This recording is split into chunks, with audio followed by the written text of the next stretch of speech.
Captain Jake Morrison stood at the front window of the bridge. Space looked different here. The stars were brighter and closer together than back home near Earth. His ship, the UES Titan, had been traveling for 3 months to reach this place. Now they were finally here in the Kepler 442 star system. Jake was 42 years old with gray hair starting to show at his temples.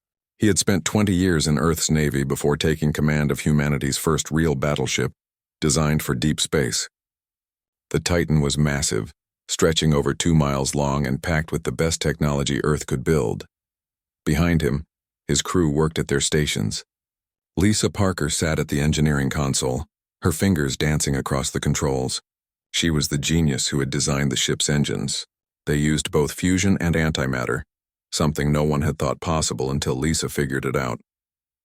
The engines could push the Titan faster than any ship Earth had ever built. Ryan Carter stood near the weapons station. He was tall and muscular, a former soldier who had joined the space program. His job was to protect the ship and crew if things went wrong. He hoped they would not need to fight, but he was ready if they did. Amy Johnson wore a headset and listened to radio signals from space. She was young, only 28, but she could speak 17 different alien languages. For years, Earth had been listening to alien radio signals. Amy had helped decode many of them. Now she would finally get to use that knowledge. Ben Rodriguez worked at the science station, studying readings from their sensors. He was an expert on alien life forms, even though he had never seen a real alien before. His job was to understand any new creatures they might meet. The sensors showed something terrible happening in this star system. 3 different alien groups were fighting a war. It had been going on for over 200 years. Jake could see the battle damage on his screens. Broken ships floated everywhere. Entire planets looked burned and empty. The first group called themselves the Vexhai Empire. They looked like living crystals and lived on the outer planets where it was cold. Their ships glowed with bright energy and shot beams of pure light. They had been powerful once, but the long war had made them weak. The second group was the Korthak Dominion. They looked like giant insects with hard shells and many arms. They lived in the asteroid belt, mining rocks for metal and food. Their ships looked like giant bugs and moved in huge swarms. They used to have trillions of soldiers, but now only billions remained. The third group was the Zealand Republic. They looked almost human, but with blue skin and larger eyes. They lived on the inner planets near the star. Their ships shot hot plasma and had thick armor. They were the smallest group, but fought the hardest. All 3 groups had once been mighty empires with huge populations and powerful fleets. Now they were dying. The war had killed most of their people and destroyed most of their worlds. They kept fighting because they did not know how to stop. Jake watched the sensor readings and felt sick. Millions of aliens were dying every day. Their ships were old and broken. Their weapons barely worked. But still they fought, shooting at each other over and over. Lisa walked over to Jake. She was a small woman with dark hair pulled back in a tight ponytail. Her eyes were tired from months of watching the engines. "Captain, should we make contact?" she asked quietly. Jake shook his head. "Not yet. We need to understand what we are dealing with first." The Titan stayed hidden using its cloaking device. The alien ships could not see them. This let the humans watch and learn without being noticed. Jake wanted to know everything about these 3 groups before revealing themselves. Ben called out from his station. "Captain, I am reading massive casualties from the latest battle. Over 50,000 dead in just the last hour." Amy looked up from her communications panel. Her face was pale. "I am hearing their radio signals. They are calling for help, but no one is answering. Some of the ships are full of wounded with no medical supplies." Ryan's hands tightened into fists. "We have medical supplies. We could help them." Jake understood how his crew felt. It was hard to watch so much death and do nothing. But rushing in without a plan would be dangerous for everyone. Earth had sent them here to make first contact with alien life. No one had expected to find a war zone. The Titan's computers recorded everything. They mapped the locations of every ship, planet, and space station. They analyzed the alien weapons and defenses. They listened to thousands of radio messages and translated them. What Jake learned made him angry.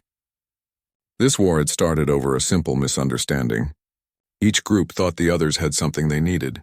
The Vexhai believed the inner planets had special crystals. The Korthak thought the Zilans were hoarding food. The Zilans were sure the outer worlds had rare metals. None of it was true. Ben's scan showed that all three groups had plenty of resources in their own territory. They were fighting over things that did not exist while ignoring the wealth they already had. The war had become a habit. Young aliens grew up knowing only fighting. Old aliens had forgotten why the war started. Everyone was afraid to stop because they thought their enemies would attack. Jake made a decision that would change everything.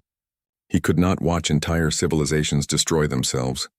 Earth had the power to help, and that meant they had the responsibility to try. He turned to his crew. "We are going to stop this war." Lisa raised an eyebrow. "Sir, we are just one ship against 3 entire empires." Jake smiled grimly. "One ship with the best technology in the galaxy. Ryan, prepare the weapons, but set them to disable, not destroy. Amy, open communication channels to all 3 fleets. Ben, prepare detailed scans of their technology. Lisa, charge the engines to full power."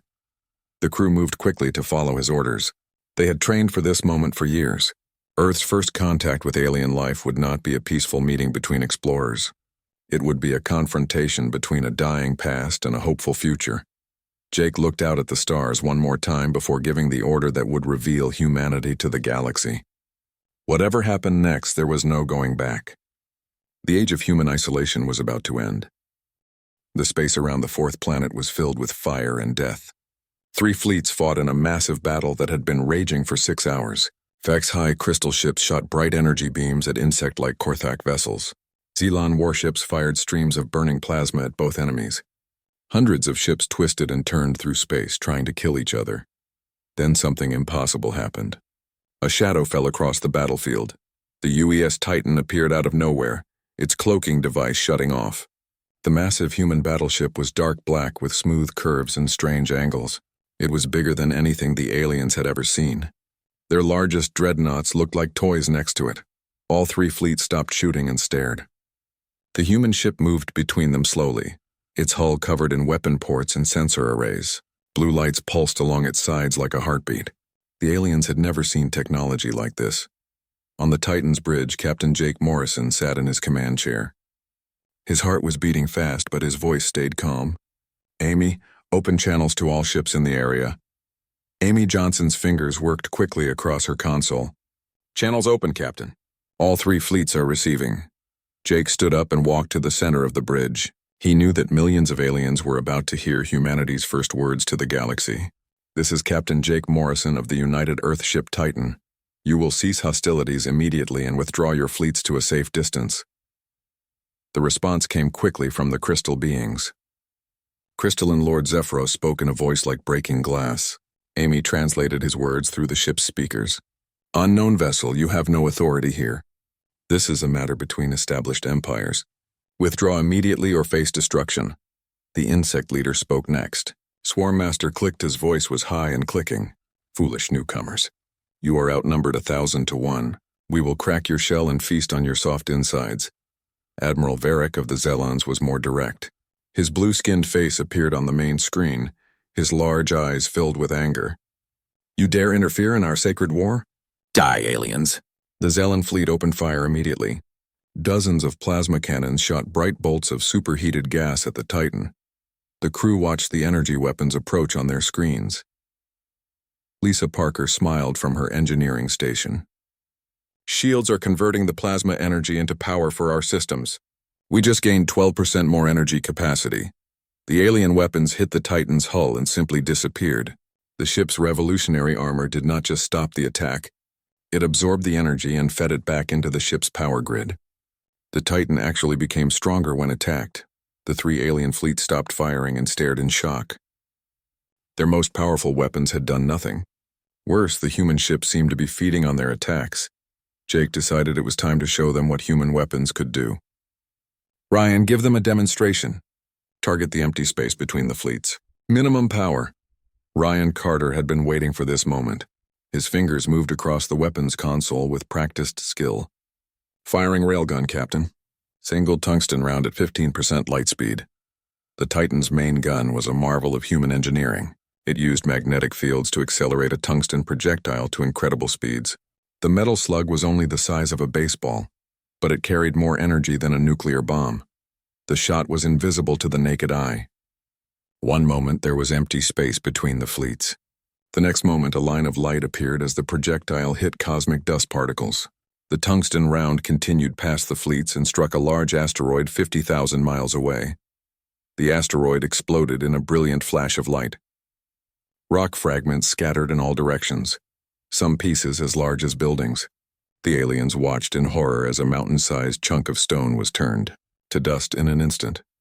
The three fleets began moving. Away from the human ship very quickly. Amy's voice was quiet as she translated the alien radio chatter. They are asking each other what kind of weapon that was.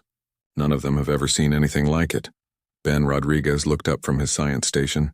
The energy readings from that shot are off the charts.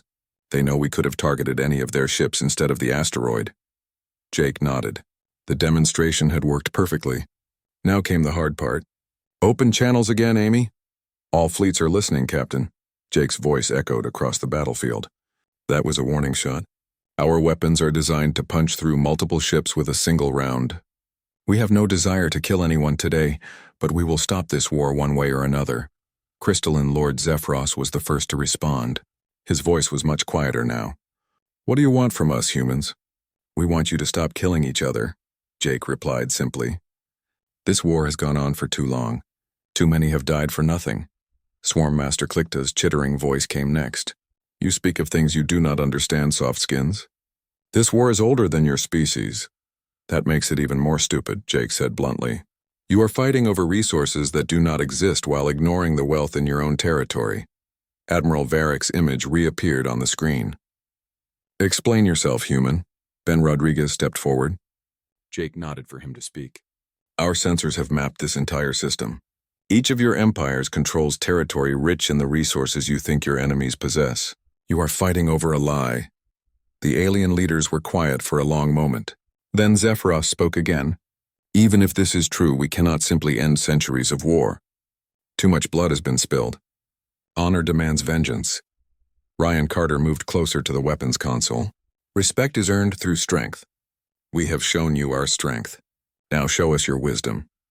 Jake decided to make his position clear. You have two choices. End this war voluntarily and accept our help in rebuilding your civilizations, or continue fighting and watch us disable every ship in your fleets.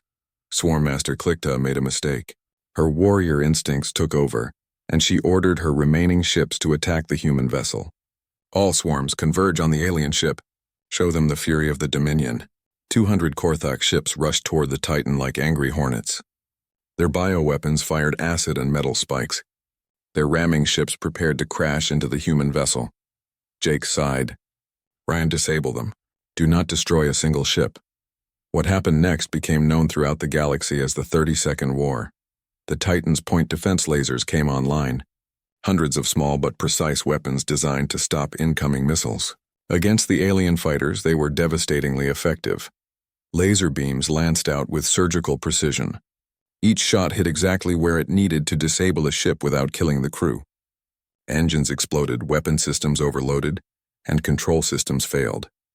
In 30 seconds, 47 Korthak vessels were floating helplessly in space, their crews alive but unable to fight. The remaining alien fleets watched in stunned silence as the human ship's medical bay began launching rescue shuttles to help the disabled Korthak vessels. The rescue shuttles from the Titan moved quickly through space toward the disabled Korthak ships. Inside each small craft, human medical teams prepared to treat wounded aliens they had never seen before. Chief Medical Officer Susan Davis led the first shuttle, her emergency kit filled with universal medical supplies. Susan was 50 years old with silver hair and steady hands.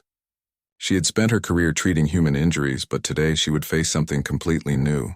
The shuttle's scanners showed her what to expect. The Korthak had insect-like bodies with hard outer shells and green blood. Their anatomy was strange, but Susan had studied the data Ben Rodriguez had collected.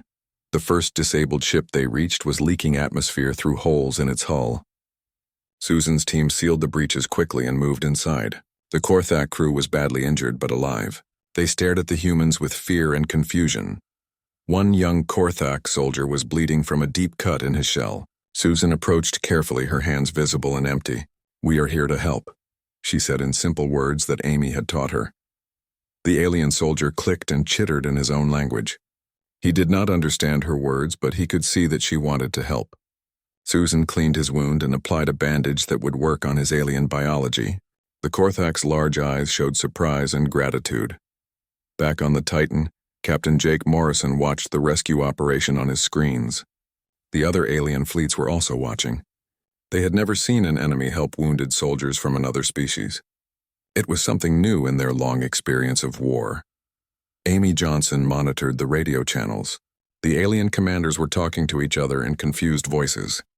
They did not understand why the humans would disable their enemies and then save their lives. Crystalline Lord Zephyros spoke first. His voice was puzzled. "Why do you heal those you just defeated?" Jake answered simply, "Because they are living beings who need help. That is what intelligent species should do for each other." Admiral Varric appeared on the screen again.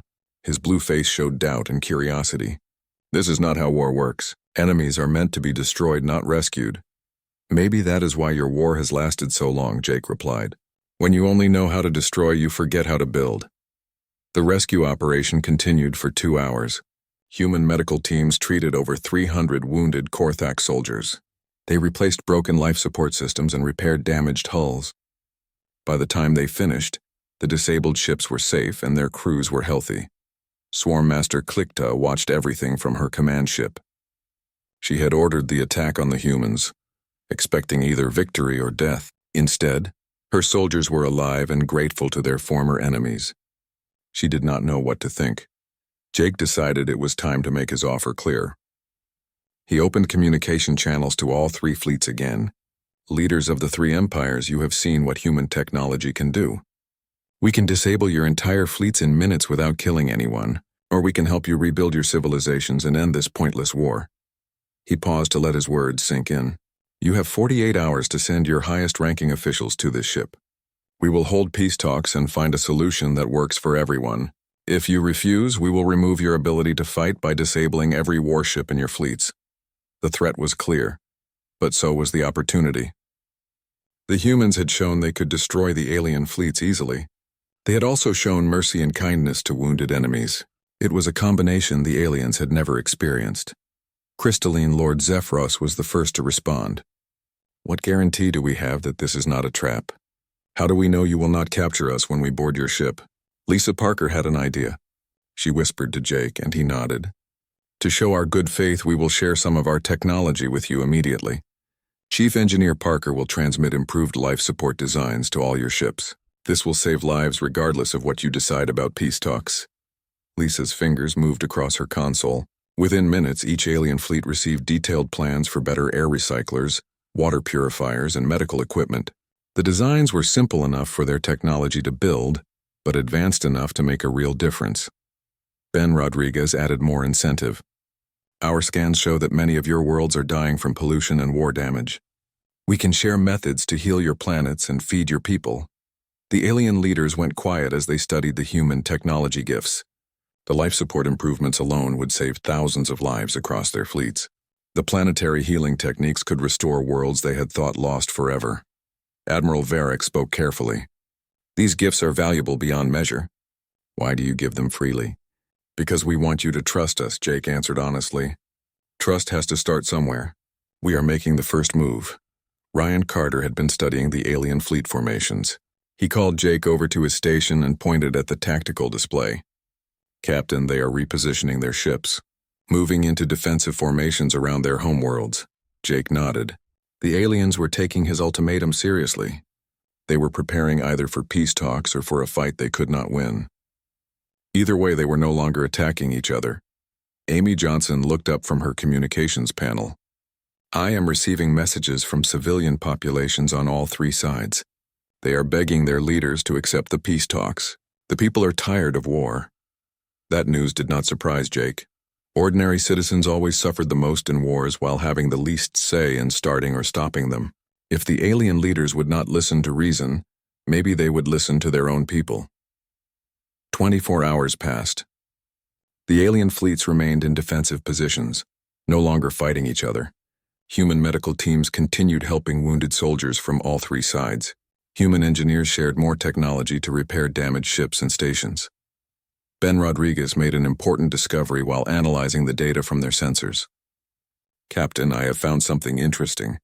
There are over 50 uninhabited star systems within range of these three empires. Many of them have the exact resources each group needs. Jake smiled. This was exactly what he had hoped to find. Show me the details. Ben brought up a three-dimensional map of local space. Red dots marked systems rich in energy crystals that the Vexhi needed. Blue dots showed worlds perfect for Korthak colonies. Green dots indicated mineral-rich planets ideal for Zealand industry. The amazing thing is that there is no overlap, Ben continued. Each empire could expand into dozens of new systems without competing with the others. They have been fighting over territory they do not even need. Lisa looked at the map with wonder. There are enough resources here to support populations 10 times larger than what they have now. They could all become more powerful than they ever were before the war. Jake felt a surge of hope. This was the key to lasting peace. The aliens were not fighting because they had to. They were fighting because they did not know they had other options. With 6 hours left before his deadline, Jake received the message he had been waiting for. Amy's voice was excited as she translated the incoming signals. Captain, all three Empire leaders have agreed to peace talks. They are preparing to come aboard with small diplomatic teams. Jake looked around at his crew. They had done something extraordinary. Without firing a shot in anger, they had convinced three warring empires to sit down and talk. Now came the hard part. Actually making peace after 2 centuries of hatred and death. The Titan's main conference room had been transformed into something that could hold 3 very different alien species. Lisa Parker and her engineering team had worked for 18 straight hours to make it possible. The room now had 3 separate environmental zones, each one perfect for its intended occupants. The Vexhi section glowed with bright energy fields. Crystalline Lord Zephyros needed high levels of electromagnetic radiation to survive, something that would cook the other species in seconds. Lisa had designed special containment fields that kept the energy from spreading while allowing normal communication. The Korthak area was kept humid and warm, with organic materials built into the walls. Swarm Master Klikta required specific chemical scents in the air to feel comfortable. The room's air recycling system had been modified to provide different atmospheres for each zone. The Zelan section looked almost normal to human eyes. Admiral Varek's people breathed oxygen like humans, though they preferred it slightly thinner and cooler. Their blue skin was sensitive to certain types of light, so the illumination had been adjusted to be more comfortable. Captain Jake Morrison stood in the center of the room, wearing a special suit that let him move between all 3 zones safely. His crew was positioned around the room at various stations. Amy Johnson sat at a communication console that could translate between all 4 languages in real time. Ben Rodriguez had sensor equipment to monitor the health and emotional state of all the delegates. Ryan Carter stood near the door, alert but not threatening. The alien leaders entered one at a time. Crystalline Lord Zephyros came first, his body looking like a walking sculpture made of living crystal. He moved with careful grace, each step making soft chiming sounds. His form reflected the room's lights in beautiful patterns, but Jake could see the caution in his movements. Swarm Master Klikta entered next, her insect body clicking across the floor on 6 legs. She was larger than Jake had expected. Nearly 8 feet tall with armor-like shell covering most of her body. Her forearms moved constantly, a sign that Ben had told Jake meant either nervousness or aggression in her species. Admiral Varek was the last to arrive. He looked remarkably human except for his blue skin and eyes that were twice the normal size. He wore a military uniform covered in symbols Jake did not recognize. His face showed the tiredness of someone who had been fighting for too long. Jake waited until all 3 were settled in their sections before speaking. Thank you for coming. I know this was not an easy decision for any of you. Zephyros spoke first, his crystal voice ringing through the translation system. We are here because you forced us to come, human. Do not pretend this is anything other than surrender negotiations, Klikta chittered angrily. My people do not surrender. We are here to see what tricks you will use to try to control us. Varek was more diplomatic but equally suspicious. Our peoples have been at war for 2 centuries. Peace has been tried before and failed. What makes you think you can succeed where others have not? Jake had expected this attitude. He gestured to Ben, who activated the room's main display screen. A 3-dimensional map of local space appeared, showing all the star systems within range of the 3 empires. Because you have been fighting over the wrong things, Jake said simply. Look at this map. Really look at it. The display zoomed in on various star systems, highlighting their resources and conditions. Red systems contained the energy crystals that powered Vex High technology. Blue systems had the organic compounds that Korthak colonies needed to thrive. Green systems were rich in the metals and minerals that drove Xelan industry. Zephyros leaned forward, his crystal body refracting the display's light. These readings cannot be accurate. Our survey showed most of these systems were barren. Ben Rodriguez stepped forward. Your surveys were done with older technology during wartime. You were looking for immediate military advantages, not long-term colonization potential. Our more advanced sensors can detect resources your equipment missed. The map showed system after system of untapped wealth. There were energy-rich worlds that could power the entire Vex High Empire for 1,000 years. There were fertile planets where Korthak colonies could grow food for trillions of citizens. There were asteroid fields with enough rare metals to rebuild Xelan civilization 10 times over. Klikta's forearms gestured at the display. Even if this is true, these systems lie between our territories. Any attempt to claim them would start new wars. Jake smiled. That is the beautiful part. Look at the distribution. The map changed colors to show which empire was closest to each resource-rich system. The pattern was clear. The energy systems were all near Vex High space. The organic worlds were closest to Korthak territory. The mineral-rich systems bordered Xelan space. It is almost like the galaxy was designed to support all three of your peoples without conflict, Jake said. You have been fighting over scraps in the middle while ignoring the feast at your own doorsteps. Varric studied the map carefully. His large eyes moved from system to system, calculating distances and resources. This would require massive colonial expeditions. Our fleets are damaged, our populations weakened by war. Lisa Parker spoke up for the first time.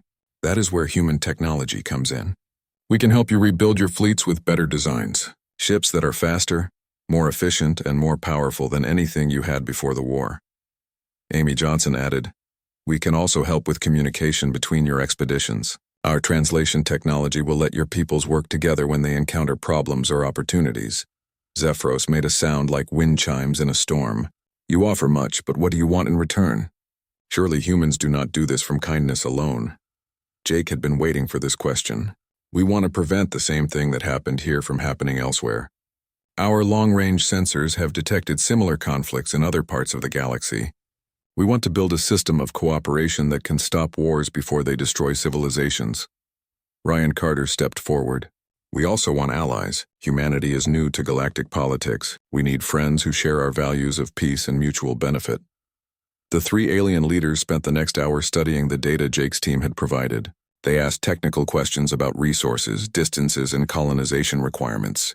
Ben Rodriguez answered each one with detailed explanations backed by hard scientific evidence.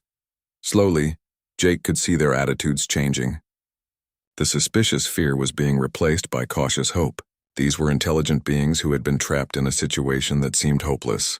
Now they were being offered a way out that would make all of them more prosperous than before. But centuries of hatred were not easily overcome. Klikta raised an important concern.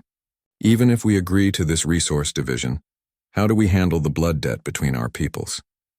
Billions have died. Honor demands payment. Jake had anticipated this problem. What if instead of payment for past deaths we focused on preventing future ones?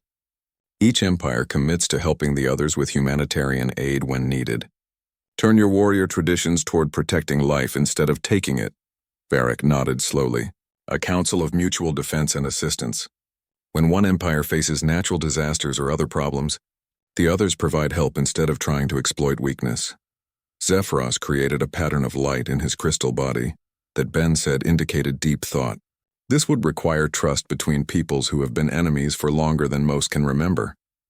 Trust grows through successful cooperation, Jake replied. Start with small joint projects. Shared research stations, joint rescue operations, cultural exchanges. Build understanding one step at a time. Amy Johnson brought up another crucial point. We will need to establish communication protocols and shared standards for technology. Human systems can serve as neutral ground for cooperation. The negotiations continued for 12 hours with breaks for meals and rest. Each empire had concerns and demands that had to be addressed. Jake found himself serving as both mediator and counselor, helping the aliens work through centuries of accumulated anger and fear.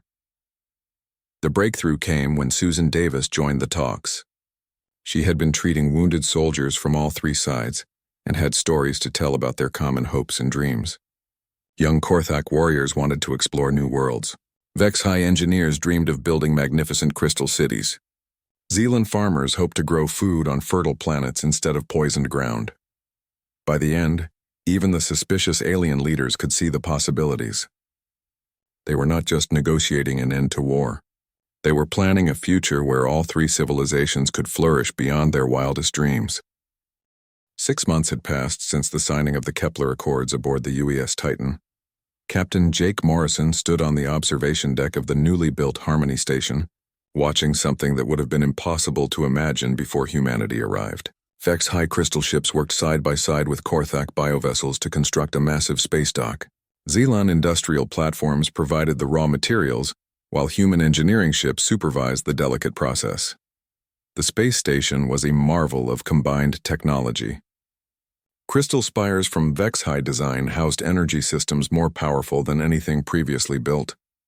Organic sections grown using Korthak biotechnology provided perfect life support for all 4 species. Zealand metallurgy created structural frames stronger than pure metal, but lighter than traditional designs. Human engineering bound it all together with systems that allowed different technologies to work in harmony. Jake wore the new uniform of the Galactic Peace Commission, an organization he never wanted to lead, but had accepted out of duty. The commission was headquartered on Harmony Station, with representatives from all 4 species working together to prevent conflicts before they could start wars. Amy Johnson approached him carrying a data pad filled with reports from across the galaxy. She now held the title of Director of Interspecies Communication, responsible for maintaining contact between dozens of different alien civilizations they had discovered.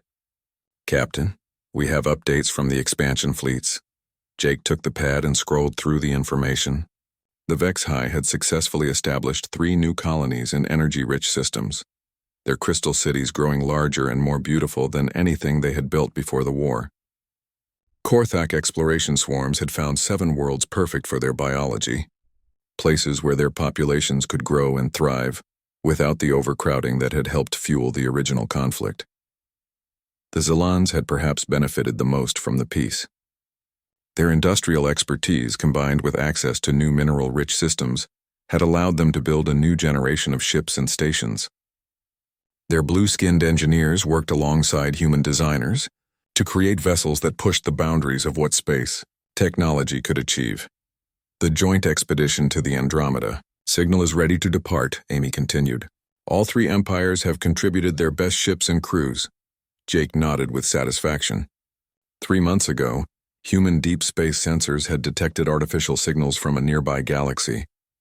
Instead of competing over who would investigate first, the 3 former enemies had decided to send a combined fleet. It was the kind of cooperation that would have been unthinkable during the war. Lisa Parker joined them on the observation deck. She now ran the Interspecies Technology Exchange, a research facility where scientists from all 4 civilizations worked together on projects that none could accomplish alone. Her latest achievement was a new type of faster-than-light drive that combined human engineering with alien innovations. "The new ships are ready for their first test flight," Lisa announced with pride. "We managed to increase travel speed by 40% while reducing energy consumption. The Vex-High crystal matrices store power more efficiently. Korthak bio-neural networks provide better navigation, and Zealand hull designs reduce structural stress."